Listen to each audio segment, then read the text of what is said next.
This story is called The Bear and the Bees.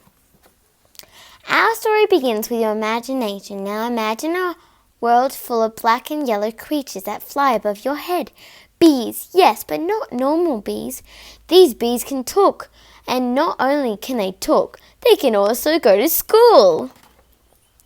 Now, this world may be unique in itself, but the creatures living in it aren't so unique. Actually, they're all exactly the same as each other, and all of these buzzing bees have the same names too. They're all called busies, every single one of them. Imagine being in school when your teacher takes the register.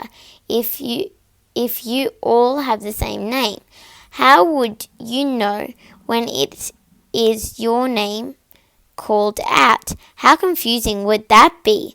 Well, that's what happens to these bees every day. One ordinary Monday, the youngest bees were gathering in the playground. Some were busying about the latest gossip, while others were playing hide and buzz. All of a sudden, a big, brown, hairy creature strolled into the playground. It was a bear. The busies buzzed loudly and flew here and there in panic. "Hey guys," the bear spoke softly. "My name is Grizzle. Don't be afraid. It's my first day here." The bear stared in shock at the bear.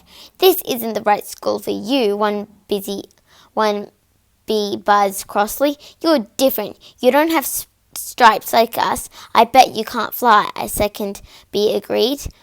"And he's not called busy," a third joined in. "We don't like people who are different. Go away." Grizzly's face fell. Does it matter if I'm different?" he asked. The answer was observably yes, because the bees flew away into their classroom, ignoring his question. Giant tears fell from Grizzly's great eyes and splashed into the playground. But one bee had stayed behind, the smallest bee in the whole school, comforting Grizzle. The bee spoke. There, I think it's a good idea. Being different. It's boring when everyone's the same." Grizzle smiled as the kind bee gave him an idea.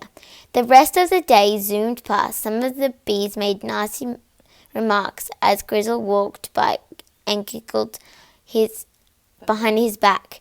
But Grizzle didn't care. He had a plan, a good one too. All he needed was his imagination, which he surely had already. The next day, the bees gathered in the playground as normal, but then Grizzle strolled in. He looked very different from the day before. He had yellow and black stripes painted on him, and he had wings tied to his back. The crowd went quiet and glanced at one another. The youngest bee piped up. "You look so stupid," he said. "Bears don't have wings," shouted another bee, and your stripes look silly." Everyone laughed, but they soon stopped as Grizzle started chuckling too. "You laugh at me because I'm different," he said. "But when I look at you, same as you, you still laugh at me. I am different, and I'm happy being a bear. There's nothing wrong with being different." The bees paused for a moment and then thought about what Grizzle had just said. Then the smallest bee started cheering and shouting, "Hooray for Grizzle! I like being different," a big bee said. "I'm going to be purple, and I'm going to change my name to Buzzle," another exclaimed. The next morning, the playground was more cheerful than it had ever been. All the bees were brightly coloured and were buzzing about trying to learn the new names they had given themselves. Grizzle looked around and smiled. He thought himself, "That is okay to be unique. It's okay to be you." How can we be kind to people who maybe don't look like us? Bye. If you want to know how to find all our stories, go to YouTube and type Living Books for World Changers into the search bar. Click go, then select Living Books for World Changers and videos, and then all our stories are there. We upload new stories every Thursday, so please come back. We love reading stories for you. Come back and listen.